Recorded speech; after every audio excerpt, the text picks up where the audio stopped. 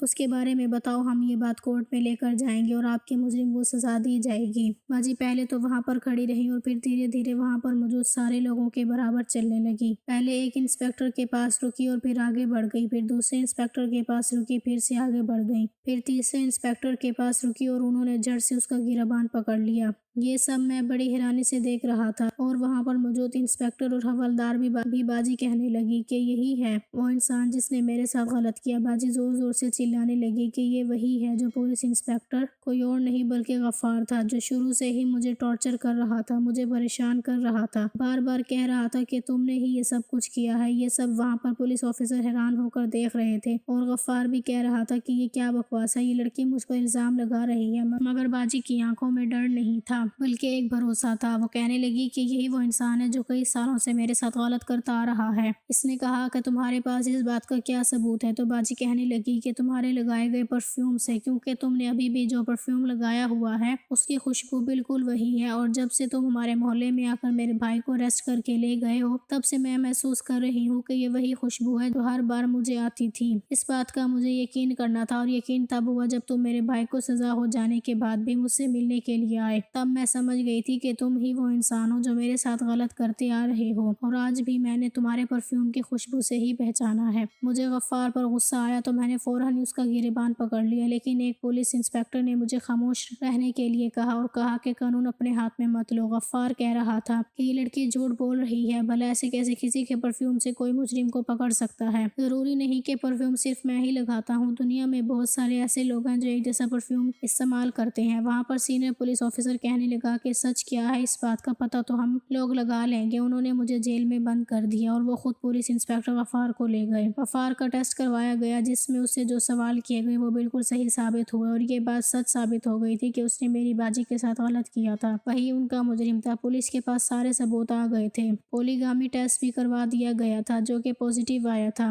اس سے یہ بات ثابت ہو گئی تھی کہ مجرم وہی ہے، مگر وہ مجرم کیسے ہو سکتا تھا؟ اس کا اور میری بہن کا تو کوئی تعلق بھی نہیں تھا، تو وہی بس سب کچھ بتا سکتا تھا۔ وہ پولیس کی حراست میں تھا اور اگلے ہی دن کورٹ میں ہم سب کو پیش کیا گیا، جہاں پر انسپکٹر غفار بھی تھا اور سامنے ہی میری باجی بھی موجود تھی۔ وہاں سارے سوال جواب کیے گئے۔ عدالت میں کھڑے ہو کر پولیس نے جج صاحب کو سارے ثبوت دے دیے تھے جو کہ غفار پر سچ ثابت ہوئے تھے۔ جج صاحب نے کورٹ میں سب کے سامنے اس سے سوال کیا، انسپکٹر غفار آپ نے ایسا کیوں کیا؟ جہاں غفار نے اپنے جرم کو قبول کر لیا، کیونکہ جرم قبول کرنے کے علاوہ اس کے پاس کوئی دوسرا راستہ نہیں تھا۔ اسے نہیں پتا تھا کہ وہ اس طرح بھی پکڑا جا سکتا ہے۔ اس نے اپنی آنکھوں کو نم کیا اور پھر بتانا شروع کیا کہ دراصل ان دونوں بھائی بہن کے والد میرے والد صاحب کے دوست ہوا کرتے تھے۔ یہ بات کئی سالوں پرانی ہے، جب میری عمر 15 سال تھی اور میں اپنے والدین کا اکلوتا بیٹا تھا۔ ہماری زندگی بڑی خوشحالی سے گزر رہی تھی، لیکن میں کافی دنوں سے اپنے پاپا کو پریشان دیکھ رہا تھا اور مجھے یہ نہیں پتا تھا کہ یہ پریشانی ایک دن میرے پاپا کی موت کا روپ بن جائے گی اور میرے پاپا کو مجھ سے دور کر دے گی۔ میرے پاپا اور ابو بکر کے پاپا ایک دوسرے کے دوست تھے اور ان دونوں نے کئی سالوں پہلے اپنا کاروبار پارٹنرشپ میں کیا تھا، لیکن دھیرے دھیرے ابو بکر کے والد میرے والد کے ساتھ غداری کرنے لگے۔ انہوں نے بزنس میں ہونے والا سارا منافع اپنے پاس رکھنا شروع کر دیا اور میرے والد سے کہنے لگے کہ بزنس میں گھاٹا ہو رہا ہے۔ میرے والد جو کہ اس بات سے بے خبر تھے، کیونکہ ان دنوں میری امی کی طبیعت ٹھیک نہیں چل رہی تھی اور وہ اس میں لگے ہوئے تھے۔ جب میری امی کی طبیعت کچھ بہتر ہوئی تو میرے پاپا نے انکل سے جا کر بات کی تو انہوں نے کہا کہا کہ اب ہمیں اپنا بزنس الگ کر لینا ہوگا کیونکہ ہم دن بدن لاس میں جا رہے ہیں۔ میرے پاپا کہنے لگے کہ اس کیمیکل کی فیکٹری میں میں نے بہت محنت کی ہے اور بہت پیسہ لگایا ہے، ایسے کیسے ہمیں لاس ہو سکتا ہے؟ تمہیں تو کہیں لاس نہیں ہو رہا۔ میرے پاپا کے کچھ جاننے والے لوگوں نے ان کو بتا دیا تھا کہ تمہارا پارٹنر جو کہ تمہارا دوست بھی ہے اب وہ لالچی ہو گیا ہے اور تمہیں کاروبار سے الگ کر دینا چاہتا ہے۔ اس بات پر انکل اور میرے پاپا کے بیچ بہت بڑا جھگڑا ہوا تھا۔ میرے پاپا نے انکل پر غصے میں ہاتھ اٹھا لیا تھا۔ انکل سے اپنی یہ بے عزتی برداشت نہ ہو سکی، اسی لیے انہوں نے سب کچھ اپنے نام کروا کر فیکٹری کو آگ لگا دی۔ کیمیکل کی فیکٹری میں آگ لگ گئی تھی اور اس آگ کا الزام بھی میرے پاپا پر لگا دیا گیا۔ فیکٹری میں رات کے وقت بھی ورکرز کام کیا کرتے تھے، اس لیے کچھ ورکرز کی موت ہو گئی اور ان ورکرز کی موت کا الزام بھی میرے پاپا پر آ گیا تھا۔ انکل یہ سب کچھ جانتے تھے، وہ چاہتے تو میرے پاپا کو بچا سکتے تھے مگر وہ اپنی بے عزتی کا بدلہ میرے پاپا سے لے چکے تھے، یہاں تک کہ انہوں نے ہمارا سب کچھ اپنے نام کروا لیا۔ میرے پاپا کو پولیس نے اریسٹ کر لیا۔ ان انکل نے اپنے پیسے کی طاقت دکھائی اور میرے پاپا کے خلاف جھوٹے ثبوت اکٹھے کر کے کورٹ میں پیش کیے، جس سے میرے پاپا کو عمر قید کی سزا سنائی گئی۔ بچپن میں ہی میں اپنے والد سے دور ہو گیا اور یہ صدمہ میری ماں برداشت نہ کر سکی، وہ دن بدن بیمار رہنے لگی۔ ہم لوگ اس گھر میں رہتے تھے جہاں یہ دونوں بھائی بہن اب رہتے ہیں، وہ میرے والد کے ساتھ پرانا گھر ہوا کرتا تھا۔ پاپا کو اپنی آنکھوں کے سامنے میں نے جیل جاتے ہوئے دیکھا تھا، جبکہ اپنی ماں کو اپنی آنکھوں کے سامنے موت سے لڑتے ہوئے دیکھا تھا۔ کچھ وقت کے بعد جیل میں ہی میرے پاپا نے خودکشی کر لی اور وہ اس دنیا کو چھوڑ کر چلے گئے۔ پاپا کے مرنے سے پہلے امی انکل کے پاس کئی بار گئی تھیں ان سے پیسے مانگنے کے لیے، انہوں نے کہا تھا کہ وہ اپنا کیس واپس لے لیں، میرے پاپا کو چھڑوا دیں، مگر ایسا کچھ نہیں ہو سکا۔ انکل نے میری امی کی کوئی مدد نہیں کی اور میری امی مجھے اپنے مائکے اپنے گاؤں لے کر چلی گئی کیونکہ یہاں وہ اکیلی رہ گئی تھی، ان کا خیال رکھنے والا کوئی نہیں تھا۔ وہ جانتی تھی کہ وہ خود بھی کچھ دن کی مہمان ہے۔ وہ گاؤں میں کسی حکیم سے اپنا علاج کروانا چاہتی تھی اور وہاں پر علاج کے دوران میری ماں کی بھی موت ہو گئی اور میں پوری طرح سے اکیلا رہ گیا۔ میں ایک امیر باپ کا بیٹا ہوتے ہوئے بھی اپنے والدین کے بنا غریبی کی زندگی گزاری۔ گاؤں کے لوگوں نے مجھے پڑھایا لکھایا، انہوں نے میری پرورش کی اور مجھے قابل انسان بنایا۔ میں ان لوگوں سے بدلہ اسی لیے لینا چاہتا تھا کیونکہ مجھے تکلیف ہوتی ہے آج بھی۔ میں ان لوگوں کو اپنے گھر میں رہتا ہوا دیکھتا ہوں تو یہاں تک کہ میں تو اس کے والدین سے بدلہ لینا چاہتا تھا،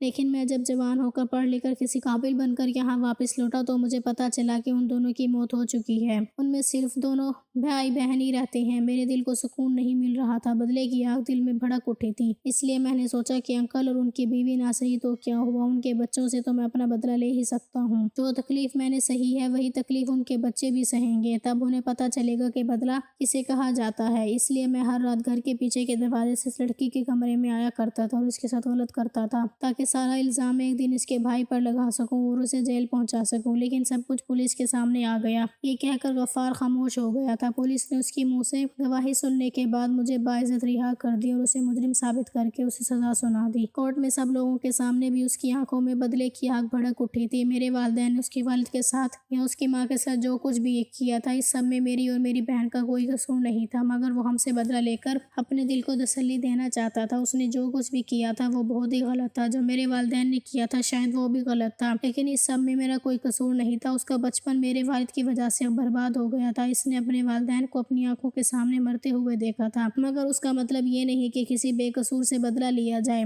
اسے تو سزا ہو گئی تھی، اسے جیل میں بند کر دیا گیا تھا۔ میں جب اپنی باجی کے ساتھ گھر آیا تو باجی سے کہنے لگا کہ باجی آپ نے مجھے یہ سب کچھ پہلے کیوں نہیں بتایا؟ باجی کہنے لگی کہ جب کچھ سچ ایسے ہوتے ہیں جو صحیح وقت پر لوگوں کے سامنے لانے چاہیے، اسے اس کے کیے کی سزا مل گئی تھی، اوپر والے نے ساری سچائی وقت رہتے دنیا کے سامنے لا دی تھی۔ میری باجی بھی اب آزاد ہو گئی تھی۔ میں نے اپنی باجی سے وعدہ کیا تھا کہ میں ساری زندگی آپ کا بہت خیال رکھوں گا، کیونکہ کچھ لڑکیوں میں کمی ہونے کی وجہ سے ان کی شادی نہیں ہوتی اور لوگ ان کا فائدہ اٹھا لیتے ہیں۔ ویسے میں نے تو سوچا ہوا ہے کہ میں اپنی باجی کی شادی کروا ہی دوں، مگر اب تو ایسا داغ لگنے پر کوئی بھی ان سے شادی نہیں کرے گا، مگر مجھے امید ہے کہ اچھے لوگوں کے ساتھ ہمیشہ اچھا ہوتا ہے، ایک نہ ایک دن میری باجی کے اچھے دن بھی واپس آ جائیں گے، کوئی ان سے بھی شادی کر لے گا اور ہم نے ایک نئی زندگی کی شروعات کر دی تھی، ایک ایسی زندگی جس میں صبر اور سچائی کی روشنی تھی۔ مجھے میری کھوئی ہوئی عزت واپس مل گئی اور اب لوگ میری پہلے سے بھی زیادہ عزت کرنے لگے۔